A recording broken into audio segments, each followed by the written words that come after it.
Hello to everyone. Happy middle of June. So maybe depending on when you see this, maybe at least in the Northern Hemisphere anyway, happy beginning of summer. And welcome to all of you who are new to this.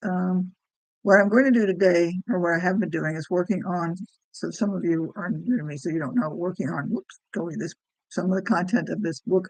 I kind of give you, in a sense, I'm not going to say you're reading the book, but I'm going through this and letting you know the content. So some of you are actually getting to digest the material in the book without having to read it. So anyway, I have been talking about incubation, or I had talked about that relatively recently. This is when your mind solves a problem for you without really being you're being aware of it. So it's kind of like when you're looking at something, you can't figure out that problem, and suddenly you get the answer in the shower or something like that, or you're doing dishes, or you're doing something completely unrelated to whatever it is, and suddenly you have the answer to your question. Today, I want to talk about percolation, which is somewhat like that, but not quite. This is on a larger scale, maybe a longer term scale, if you wish. It's similar to the idea. Now, first of all, a little of the research. Social psychologists were wondering or had noticed people do things like this. They suddenly have these aha issues and they're wondering how they got that. They talk about artists, well, mostly writers in this particular case, at least that's the quotes that are in the book, about how they got their ideas or how they were working on something. They didn't know where to go with their next chapter or whatever it is. And then they go out and do things. And a while later, something just comes to them. And a while could be weeks. We're not talking like 24 hours here necessarily. And so social psychologists were doing things like this and they were studying it. And one of the ways they did, and pretty much one of the only ways they could do, and the way I'm going to explain it, is they got a bunch of people together and set them up in a couple of different groups. One group, they just had them do a bunch of tasks or did nothing, depending on the study they were doing. In another case, they would give people a certain task to do and say, please do it.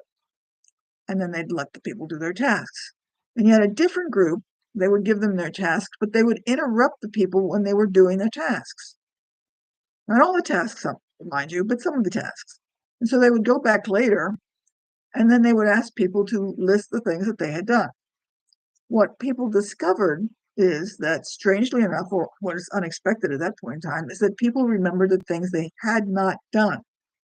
So if they had finished 100 tasks, they couldn't figure out what those 100 tasks were. But if they didn't finish 100 tasks, those are the ones that they could remember, which was puzzling to people because they said, why do you remember the things that you haven't done? Seems that when you get something in your mind and it's kind of like left hanging, it sticks in your mind someplace. Your mind seems to want to work on a problem that it hasn't finished. Okay? And so that they say that it's, in a sense, that's where they come up with the word of percolating. To quote from the book, psychologists have shown that this principle, tuned perception, applies not only to elemental needs like thirst. In other words, when you're thirsty, you start noticing anything that's connected with fluid, cups, bottles, whatever, not just the water or the milk or whatever you have to drink. But any goal we hold foremost in mind. So in other words, that when you're looking for something, you're not thinking of just that one particular thing, but you're looking at everything that's somewhat connected to it. This, in a sense, will therefore explain, for those of you who've had this experience before, that you go out and you're thinking about getting a new car or a new something or other, and you think about it for a while, then you go out and get it, and you swear you're going to get something new and different because you've never seen it before. In the moment, in the sense of cars, that you drive off the lot, suddenly that's all you see. So that what you've got is that your mind has been thinking about this thing, it was working on that, and now that you've gotten to a certain point, it's showing you everything that you've seen before, but it hadn't registered. Your mind recognized it, but it didn't register in your head. Okay? Does that make sense? So if you've ever heard the phrase chance prefers the prepared mind, the idea is to prepare your mind to think about all of these things so that when you do come up with something that you need to do, you've got some fertile ground with which to come up with your ideas. And you're sitting there saying, okay, how do I do this? Yeah, I know. Um, so let me talk about this for a bit. So but hopefully everybody understands where I'm coming from right now. If you think about something and put it away, you're not concentrating on it, trying to do it. instead of working on it, you basically drop it and let it go and go off and do something else. Okay? So while you're going off and doing something else, your mind is still thinking about it, even though you're not aware of it. Okay? So let's say you've got a paper to do or a presentation to do or some such thing you've got to work on. And I'm going to talk in terms of mostly artists or paper writing today. There's other things you could do with other things, but play around with this. If you've got something other than a paper to do, you probably can come up with some way of making this work for you, regardless of whatever it is you're trying to do. But just go with the example because it's easier within the time frame I've got today. Okay. So you've got a paper that you have to write or a presentation you have to give. Let's just say go with the paper because it's to keep it simple here for my explanation. Many of you are like to procrastinate. Don't, but don't. I'm not going to go off and say do everything right now. When you get that assignment or when you get that topic, take a few minutes somewhere within the first 24, 30, 48, 72 hours. Spend about 30 minutes or something like that to sit down and write down whatever. What's the name of the topic? What are the parameters? Something about that topic that you're going to put into it. A couple of ideas that you might do for it, even if you don't have any ideas, and you just put down what in the world am I going to do about this? I have no idea what the topic is. I don't know how it relates. Put something down and put some ideas away. Okay.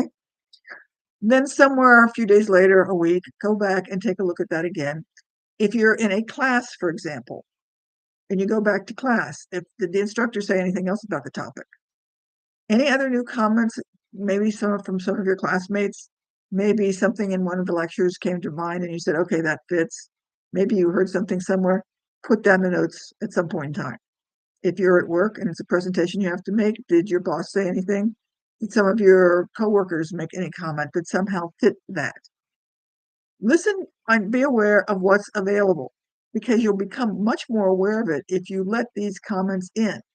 So just for the sake of argument, and this is not going to be something that most of you, if you do, I'm pulling things out of thin air. So hopefully if this works for you, go with it.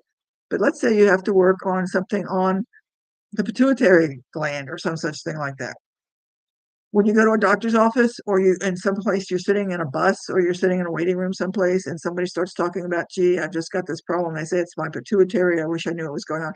This is a conversation that's over there. You have nothing to do with it. You don't know these people. Pay attention to it and think about it. Make a couple of notes mentally, at least, if you can, write them down and say something. Gee, somebody said something about the pituitary.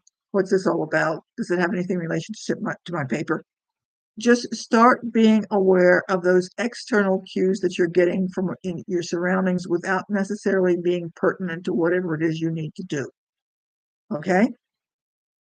In a sense, like watching all those cars once you drive off the parking lot, start becoming aware of those things around you that are pertinent to that particular topic. Did you hear something on television? Did they have a commercial and advertise some kind of medication or some such thing like that? Was there a news report? Were you sitting there reading a 3-year-old magazine and suddenly there was this article? Do something and write down some notes to it when you get the opportunity.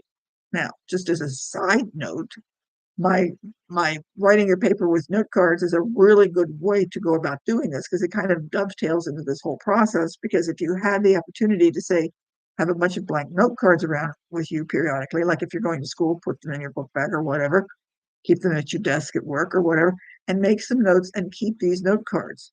Don't necessarily work to make sure that they all fit, just make some notes so that ultimately when you do sit down to start to work on this particular project and you put all of those notes out and start looking at the information or the comments you gathered, your brain will have started to work on some way of pulling all those disparate pieces of information together.